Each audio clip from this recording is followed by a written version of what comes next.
2023 Civic. Okay, so we're getting ready to fill this. I already did the vacuum.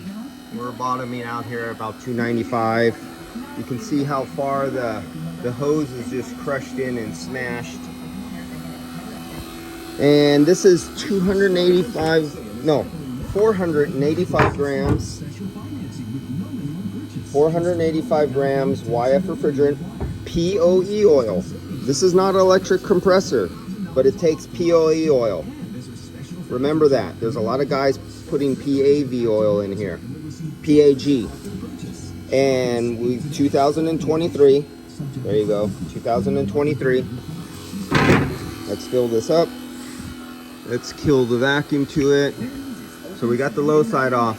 We got the vacuum. There we go. Vacuum's off. The refrigerant is in the liquid. It's upside down. I'm zeroing out my tank. Zero it out.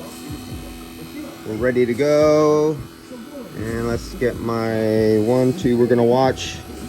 Let's see if I can get that glare out for you. So I'm gonna open up the liquid into the high side. 485 grams. 1, 2, 3, go.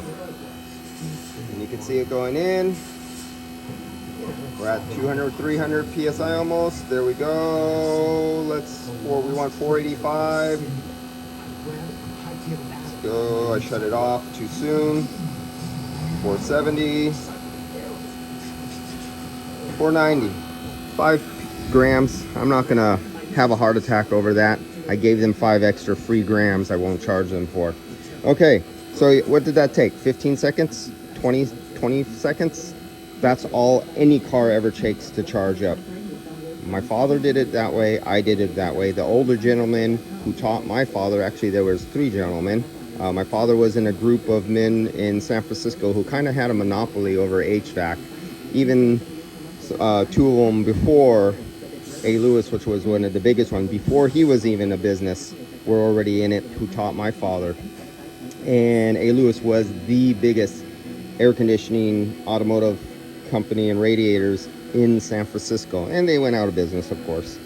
But that's all it takes. Everybody has always known how to charge cars like this from back forever.